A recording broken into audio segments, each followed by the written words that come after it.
Welcome back to Dubious Diamond Invitational #1. Because #2 is coming if it has not already been released. Which is super, super exciting. You should definitely subscribe so you get up to date on that. It's literally one of the craziest, most exciting tournaments I've been a part of.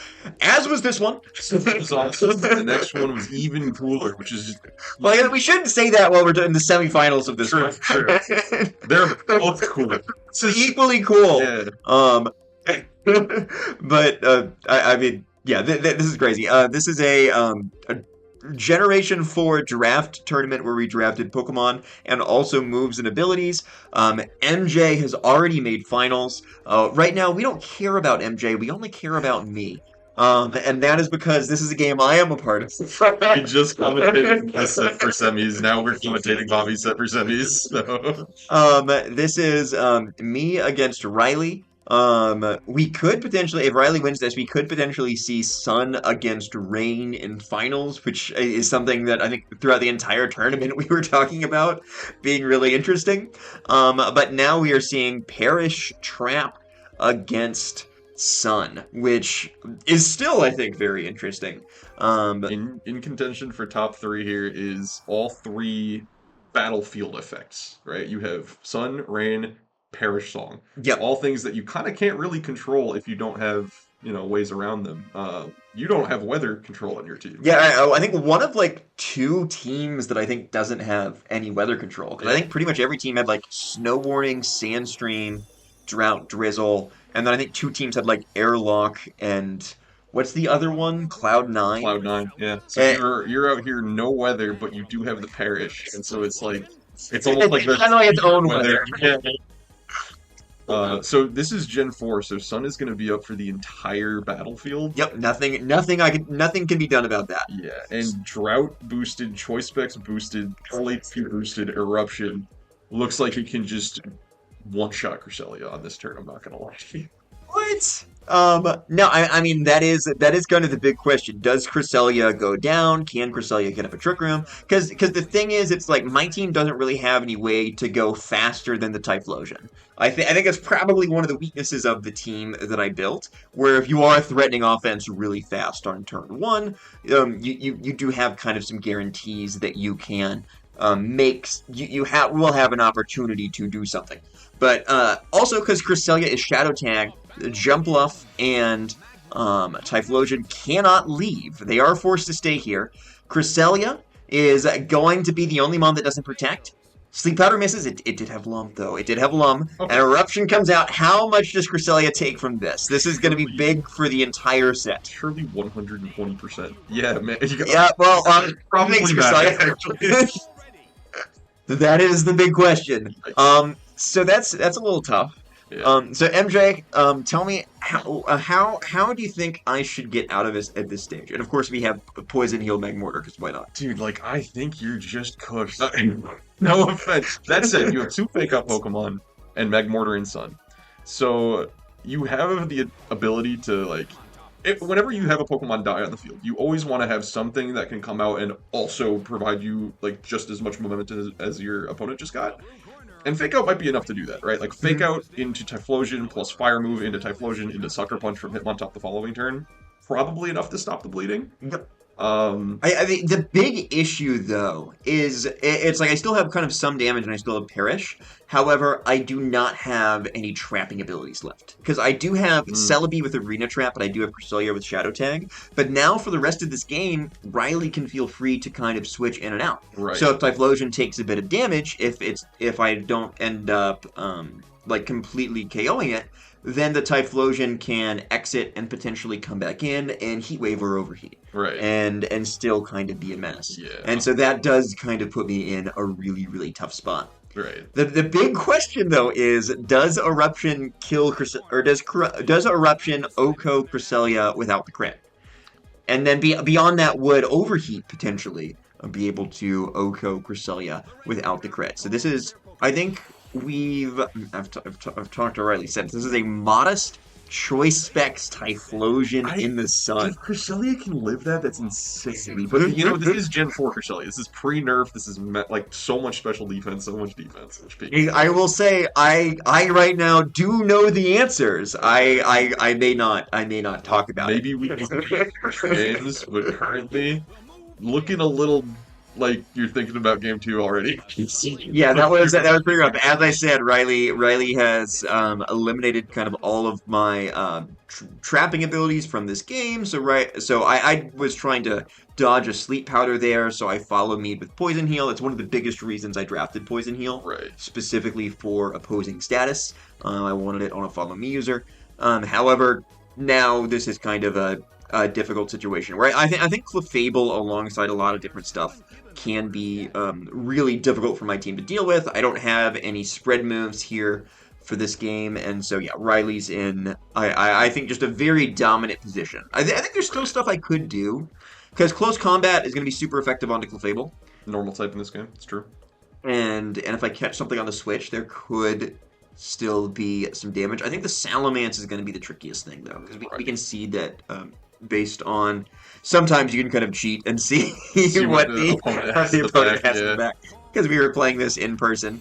And so Jumpluff switches out here. So if my Hitmontop is... Oh, well, no, I don't really have a good way to hit that, do I? The fact that Riley can switch freely when he's up 4-3 like this, it's tough for you because currently the only way you have back into the game is to get KOs and maybe win with Perish. The only way... Or tie with Perish.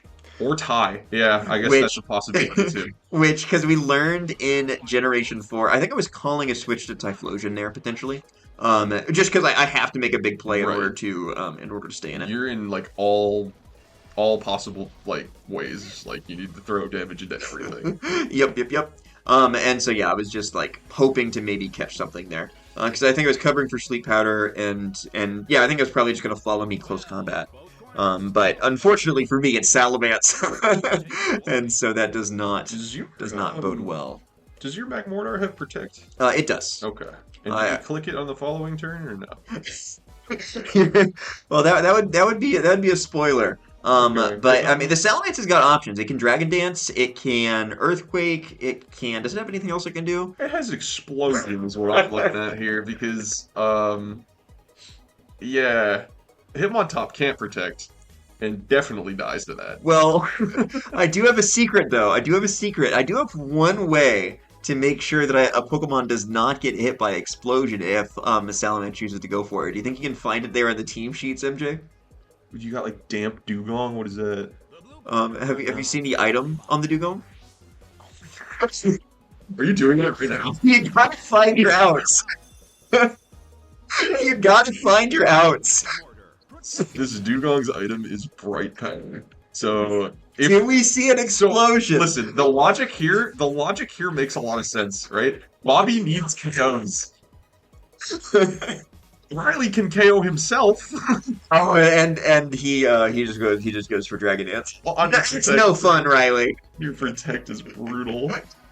You gotta find your outs. So, I mean, that potentially could have been like a 10% chance to possibly just, like, be right back into it. Technically still there, too. Clefable does not have Protect. If the Salamence wants to explode, everything on the field... I knew that at the time. Everything on the field will die, and then it'll be a 1v2. So double Protect bright Powder dodge? Is that my out here? I guess you have to do that. If Riley even chooses to go for Explosion, because I think Earthquake could potentially just Magmortar at this point. Dugong does have Lovely Kiss. Is Jumpluff still alive? Jumpluff is still alive. So it could be a switch at Jumpluff, Earthquake. That could be pretty difficult to deal with. So we're gonna see. Goodbye, Magmortar. Who's in the back for you? Hitmontop. So that means the explosion will deal less damage. So I'll be totally okay. Still only do neutral damage and 500 base power. Yeah. Okay. So we see Follow Me. What is the Salamence going for? This is the only scenario where you can potentially make a 2v2. Is if Riley explodes. yeah, which Riley should probably avoid exploding because of that. Ripped another DG. I mean, the thing is, I'm not threatening the Salamence, though, right? That's true. That's kind of the thing, and so those Dragon Dances are pretty free. Especially because you can redirect fake out in this game. Yep. They're the same. And so I think that makes a lot of sense from Riley's perspective of just like, okay, let me Dragon Dance up until I feel like Earthquake can pretty much one-shot everything, and then kind of go from there. I think Right. makes a huge amount of sense. Riley also a good player, so I'm sure he can recognize the fact that you have a Yeah, bright powder, that's I the only wanted way to you can explode. lose. I'm kind of playing around that, but that is Please. kind of the only way that things can that he could find himself in a position where he could get perished in the end game. It's a position for Parrish, but I don't even know if it's a position to win though. I think you might need another bright powder after for like follow-up Typhlosion Eruption. Where there's a bright powder, there's a way. Yeah. So we're gonna see Earthquake here. Clefable is gonna take a lot from that. Hitmontop's gonna get crit. So rest in peace, Hitmontop. And yeah, things are looking a little bit tough here. Dugong's gonna. Dugong's gonna eat that. Honestly. Um, This guy, lovely kiss. Okay. And then your last Pokemon's 2v4 right now. don't think there's a way here. I'm gonna be honest. I think the turn one was pretty difficult for me. Yeah. I think the turn one was pretty tough. We may even. Yeah, I'm down to fact words. Earthquake switch jump love GG cubed. Like I think.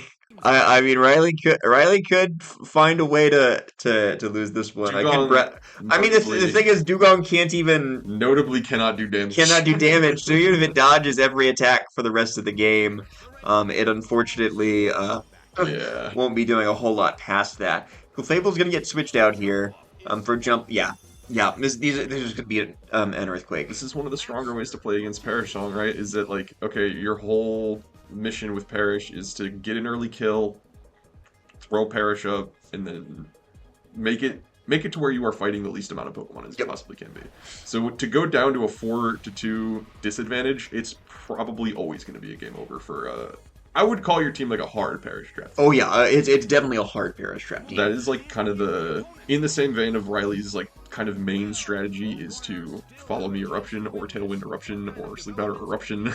And basically, the reason I thought I could get away with that in this tournament is like I could have two just like incredible trappers. Yeah. In Cresselia Celebi with huge stats that I think are in general able to do a lot more than other typical trappers like Gothitelle or Wobbuffet.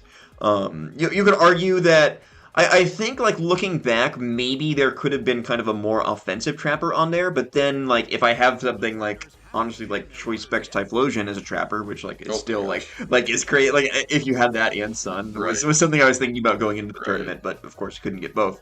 What was I going to say?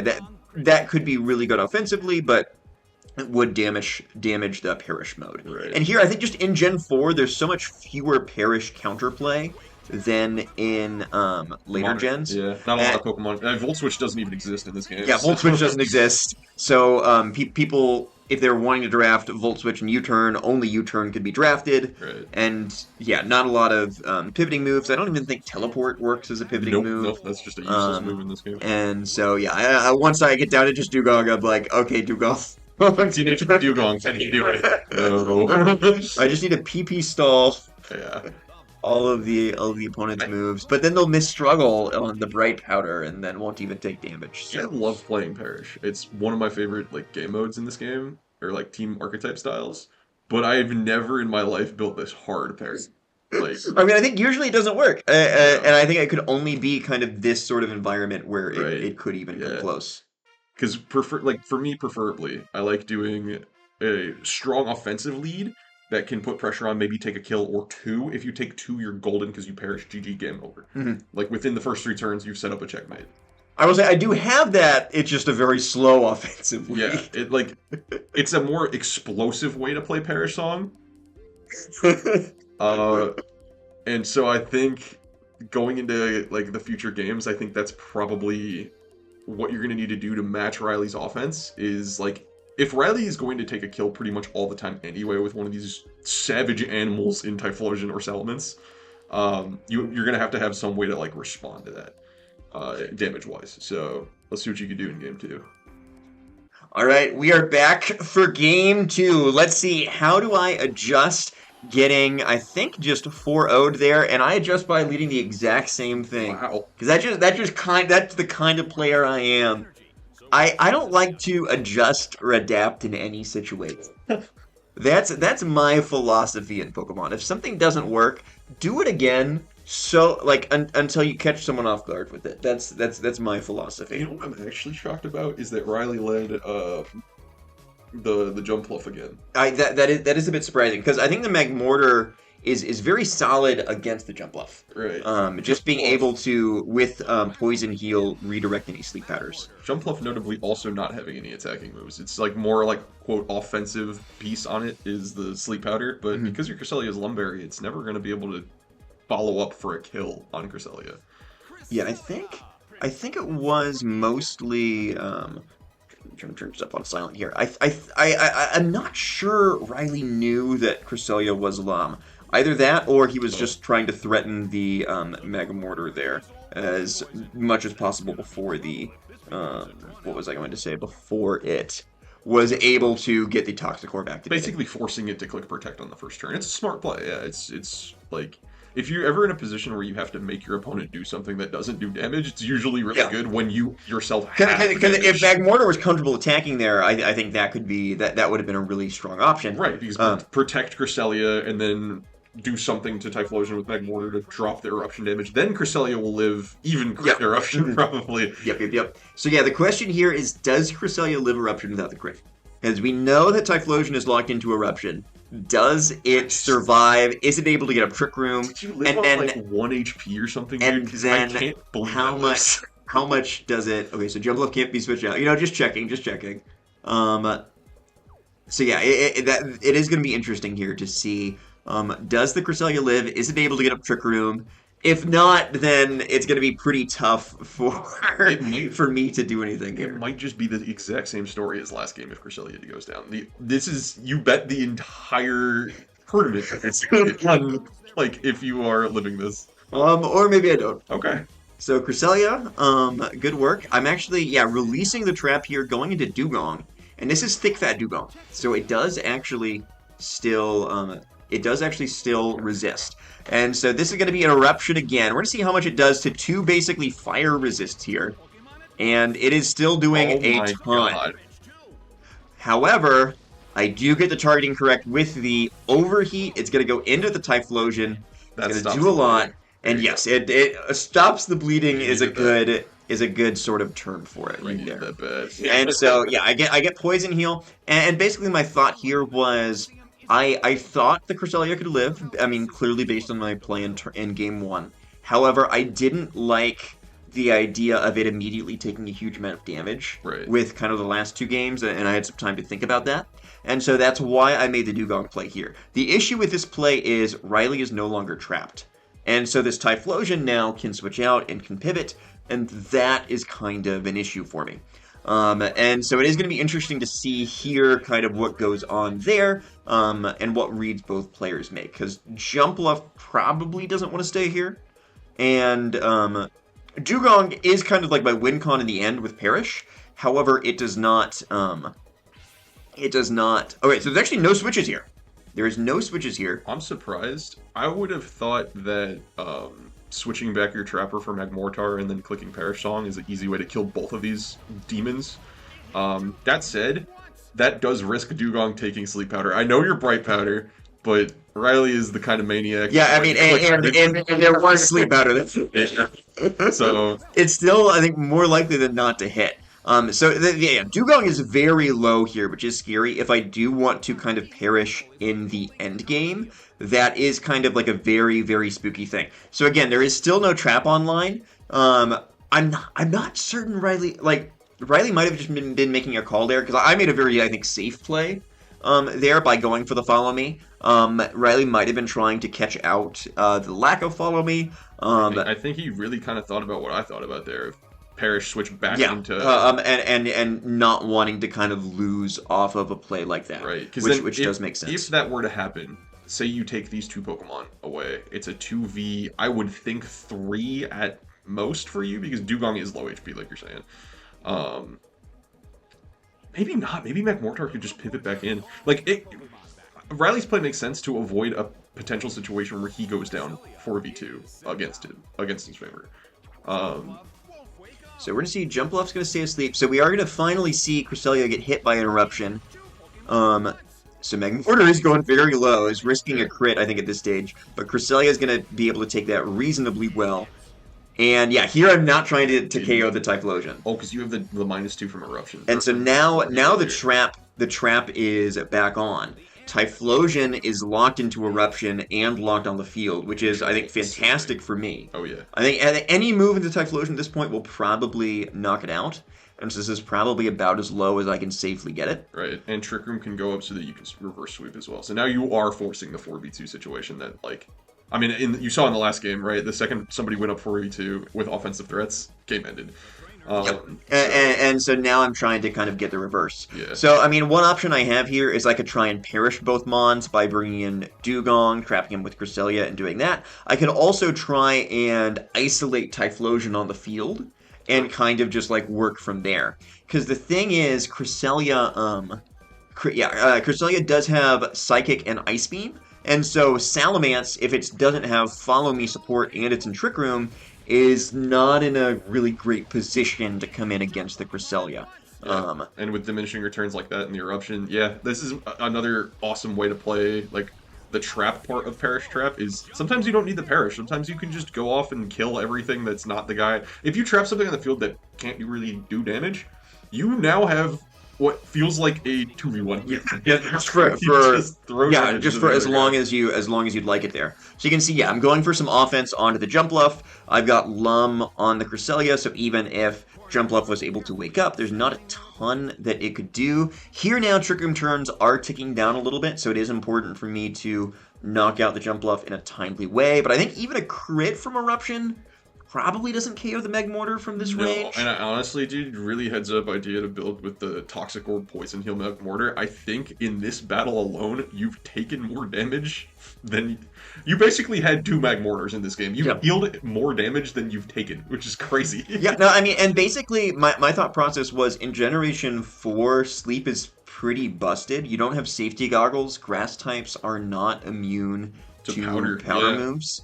And yeah, there's basically very little counterplay you can do. And so a priority for me in the draft was, I do actually KO the Typhlosion here. That surprises me a little bit. I think that makes more sense because you have your Lumberry intact. When it comes down to what we said earlier about like killing things under the trap that can't do damage, or leaving things that are alive on the field that can't do damage. Well, I just knocked out both. Okay, that's crazy. Oh, yeah,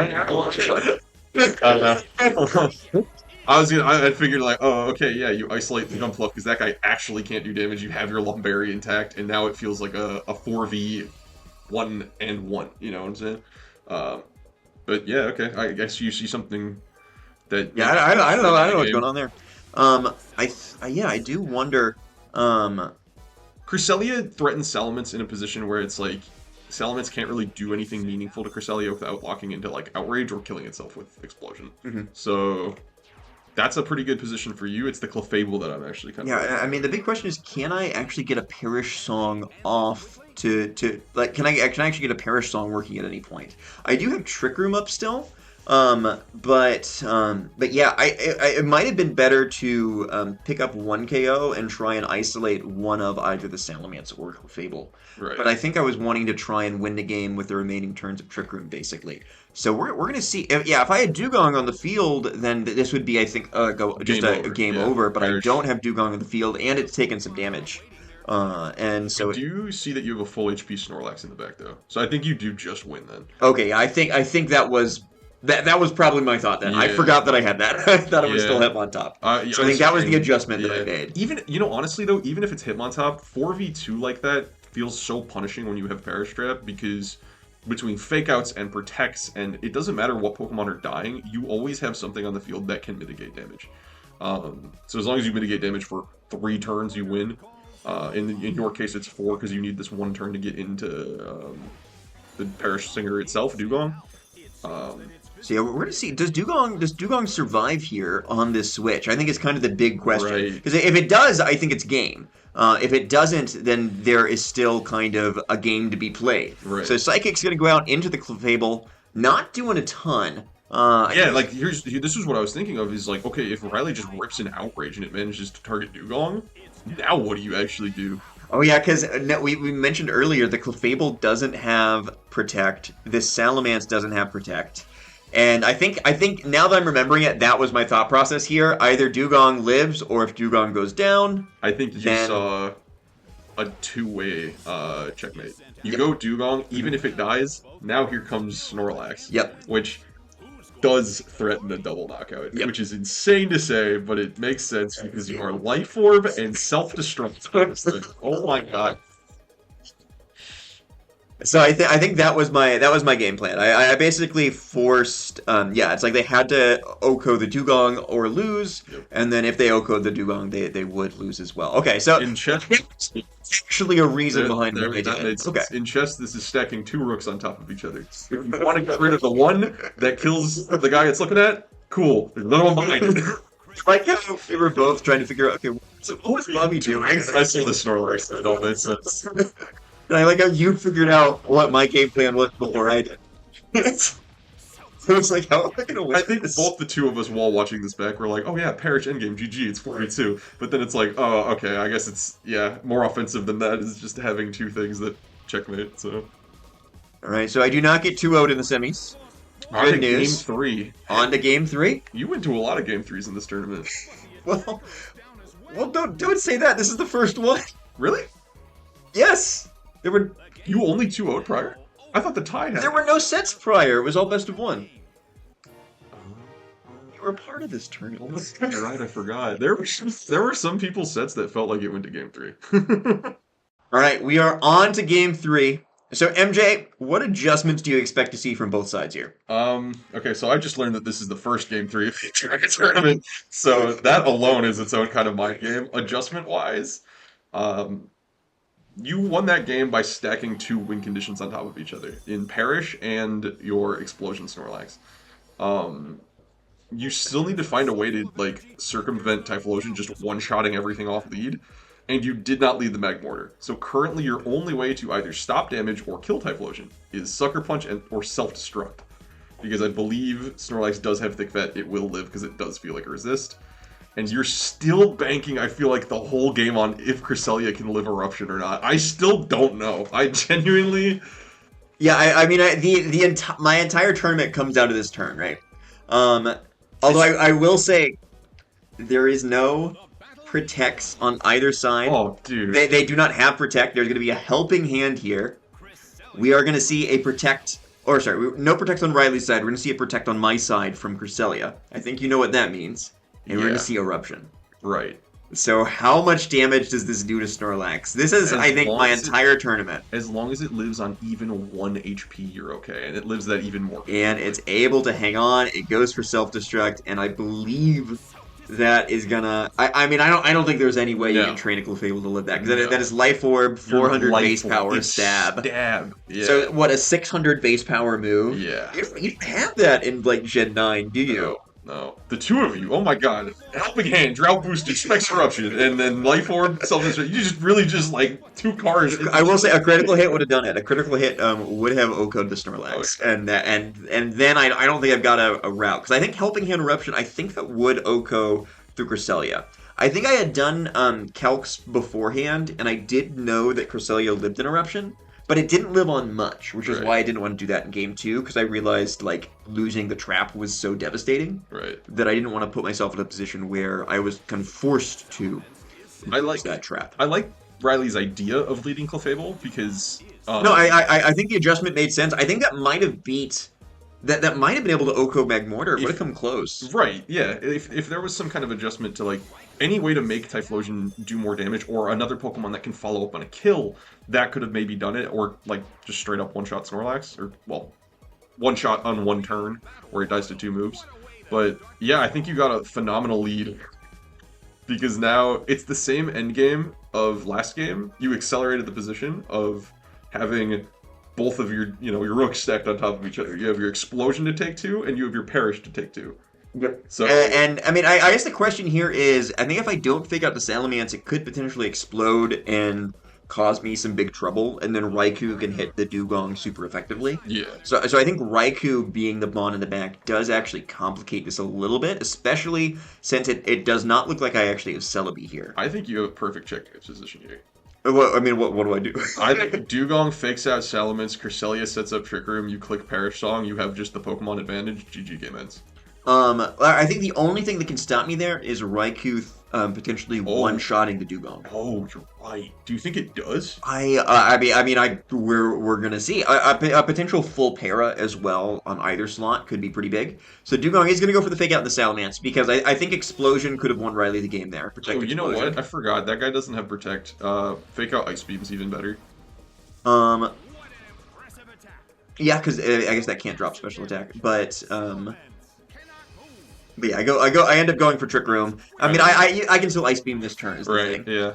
Same concept. And then because I think you were Perish as well. You were okay even if Dugong did somehow go down to like crit Thunderbolt. One, I think Dugong lives Raikou Thunderbolt. Raikou is strong, but not like crazy strong. Even if it went down, yeah, Ice Beam threatens to kill into Salamence. Yep. Literally, the fake out chip alone puts it in range always of Ice Beam. I know this. I had a Dragonite, and Salamence has similar bulk. I was looking at Ice Beam calcs going into the tournament. Do you know, I was looking at that as well. So in order to OHKO a Salamence from full, do you know how much special attack investment you need to have on a Cresselia? Probably not much, bro. Like maybe only like 28 points or so. In order to OHKO a Salamence from full, if it doesn't have any bulk, actually, it may not be a Salamence. I think I was looking at a lot of the like four times week one, so it might have been Dragonite. I basically determined before the tournament my Cresselia needed to be 252 special attack and modest. Are you serious? Yeah. So that's what this thing has been this entire tournament. And I mean, it just means that those aren't rolls. No. And you were trying to one shot from full. I was only calculating stuff after like fake out or life form chip. No, you went for blood here. Mm-hmm. So yeah, I had no doubt. I had no doubt about that one. Wow. And at this point, 3v1, Raikou can't do anything. Your Pokemon are too bulky. I think I already clicked Perish Song, if I'm not mistaken. Probably.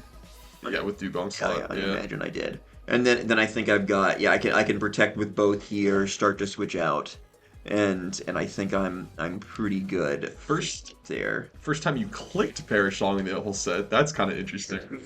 That is really funny. You had it threatened in especially in the last game, but sometimes like the threat of it isn't necessary, right? Like if you're in a position where you need both to go off, something catastrophic must have happened, but you were always in a position where I only need one of these. Mm-hmm. If they can stop one, cool, I have the other one.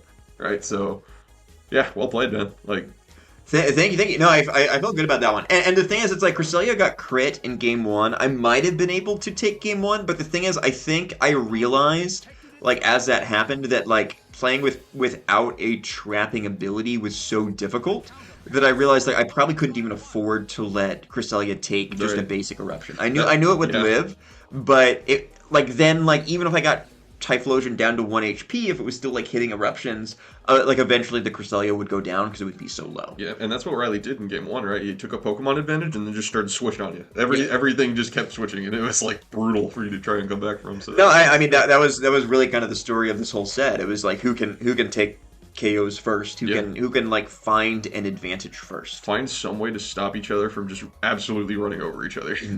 And for you, on lead, trap the two guys without protect, blow up. That was it. That's all I needed to do. Yeah, and I kind of realized the thing is Snorlax didn't cover for Jumpluff.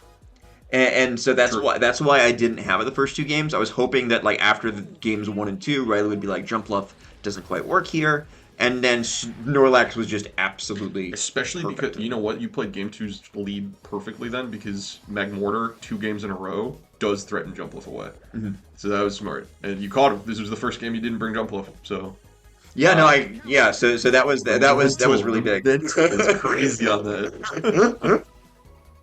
Because even because then I would probably be forced to, if he brought Jump Bluff, I'd be forced to take an Eruption with Cresselia and Trick Room, Yeah, and probably consume the Lumberry. But then Jump Bluff can live the explosion with a Protect, and it's just not a fantastic situation all around. But yeah, I think okay. Let's start to let's start. What's going on here? parish counter ending. Your Pokemon And I think like to do damage. They like to sit yeah, back so and wait for Cresselia you. Yeah, lives on a little bit. I've got Follow Me on Magmortar. I've also got Fake Out, Threatened later on. Eventually, Raikou goes down to Perish. And that is the last semifinal. And so it is just MJ and I have made the finals. enjoy. We're Make going sure to to like and Australia subscribe. for it. Uh, yeah, I am Frolicker VGC. This is AtrixMJ. Yeah, make sure to subscribe to this channel to see a really fun final set, and then we've also got a really fantastic Dubious Diamond Invitational 2 on the horizon as well. That if you like watching Pokemon, you're gonna really enjoy. For sure. Thank you for being here. Much love.